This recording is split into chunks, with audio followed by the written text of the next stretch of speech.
Assalamualaikum warahmatullahi wabarakatuh. Pada minggu ini saya akan membahas tugas minggu 6, Sistem Informasi Akuntansi.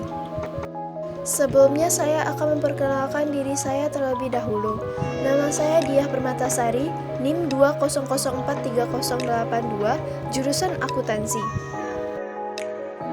Pada tugas minggu 6 ini, terdapat 4 soal yang akan saya bahas satu persatu. Soal pertama, jelaskan mengapa sebuah entitas bisnis mau menggunakan sebagian atau semua hal ini: firewall, CRT, intrusion prevention system, dan intrusion detection system. Entitas bisnis tidak hanya menggunakan firewall, tetapi juga menggunakan intrusion prevention system atau IPS dan intrusion detection system atau IDS. Karena teknologi firewall hanya dirancang untuk memblokir trafik mencurigakan tanpa membedakan mana trafik yang berbahaya dan yang tidak berbahaya. Dengan intrusion prevention system dan intrusion detection system yang digunakan sebagai pelengkap teknologi keamanan di mana sistem pertahanan akan dapat mengambil tindakan sesuai dengan data pengklasifikasiannya yang jelas dan dapat menindaklanjuti laporan dari data yang sudah valid. IDS adalah usaha mengidentifikasi adanya penyusupan yang memasuki sistem tanpa otorisasi. IDS merupakan program atau aplikasi yang mampu mendeteksi gangguan pada sistem suatu organisasi atau bisnis. IPS merupakan jenis metode pengamanan jaringan baik software atau hardware yang dapat memonitor aktivitas yang tidak diinginkan dan dapat langsung bereaksi untuk mencegah aktivitas tersebut. IPS merupakan pengembangan dari IDS. IPS melakukan kontrol dari suatu sistem berdasarkan aplikasi konten atau pattern, tidak hanya berdasarkan ports atau IP address seperti firewall pada umumnya. Tentu dengan ini data suatu entitas bisnis dapat terjaga dan tidak mudah untuk dihack karena pengaman dari sistem yang bagus. Itulah mengapa entitas bisnis menggunakan firewall, IDS, IPS. Selanjutnya, soal nomor 2.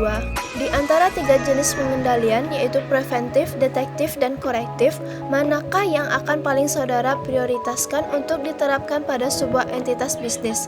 Apakah tipe yang saudara pilih itu sama jika kasusnya perusahaan yang tidak punya sistem sama sekali dengan yang sudah punya sistem? Menurut saya yang paling penting diprioritaskan adalah pengendalian preventif, karena pengendalian preventif adalah pengendalian yang dilakukan sebelum adanya permasalahan atau pengendalian untuk mencegah terjadinya error condition dari suatu proses bisnis.